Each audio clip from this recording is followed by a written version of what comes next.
Let me first address Mr. Edwin Tong's question on salaries for political office holders. In May 2011, Prime Minister Lee had appointed an independent committee to review the basis and level of salaries for the President, Prime Minister, political appointment holders, and members of Parliament to help ensure honest and competent government. The committee's report was thoroughly debated in this House over 3 days in January 2012 and endorsed by this House. In determining ministerial salaries, the committee was guided by 3 key principles. First, salaries must be competitive so that people of the right caliber are not deterred from stepping forward to lead the country. Second, the ethos of political service entails making sacrifices, and hence there should be a discount in the pay formula. And third, there should be a clean wage with no hidden perks. Madam, there was consensus in this House among all parties on these 3 key principles. In particular, the Workers' Party stated that it agreed with the 3 principles and accepted benchmarking salaries competitively. This was a fundamental change from their past proposals. This significant change helped the debate to arrive at areas of convergence.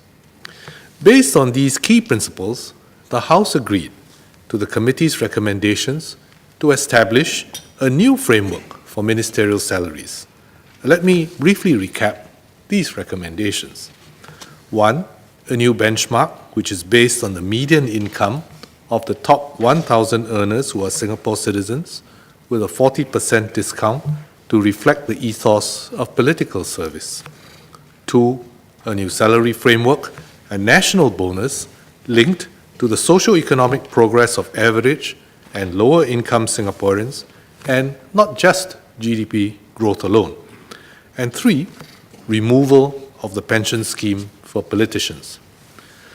Based on this formula, the 2011 MR4 benchmark for ministers was $1.1 million.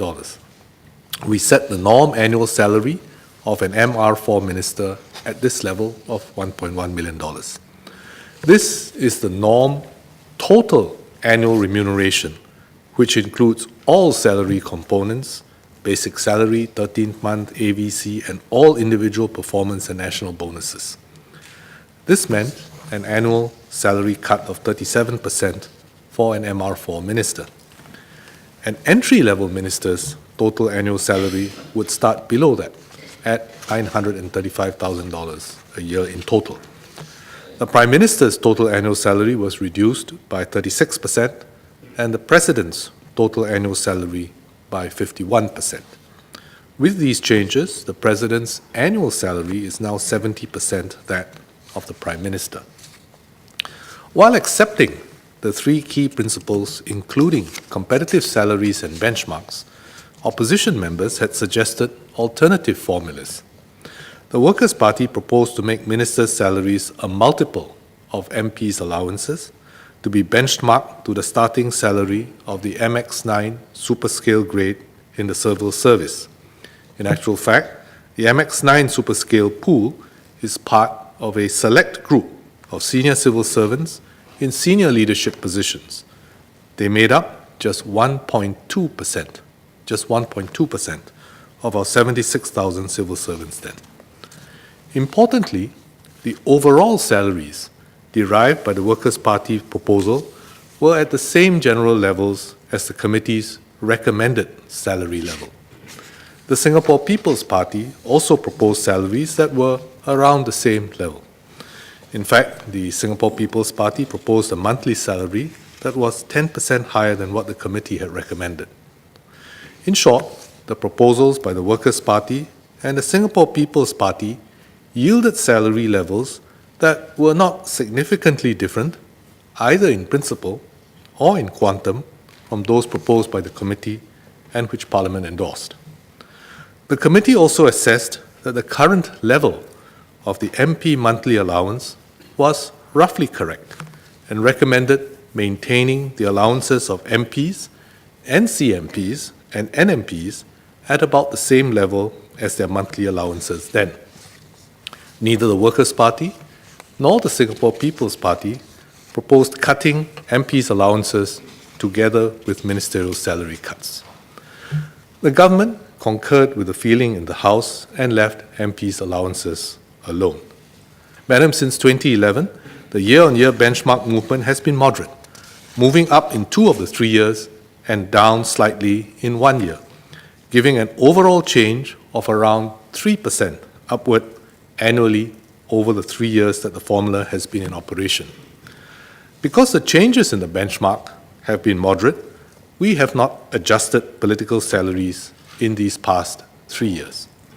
The 2014 MR4 benchmark should be $1.2 million, but we have kept the MR4 norm annual salary unchanged at $1.1 million. So let me summarize the position, Madam Chairperson. 1, in January 2012, all parties in this House agreed to the key principles for setting political salaries as set out in the committee's report. 2, during the debate, opposition parties in the House proposed salaries that were at the same general levels as recommended by the committee.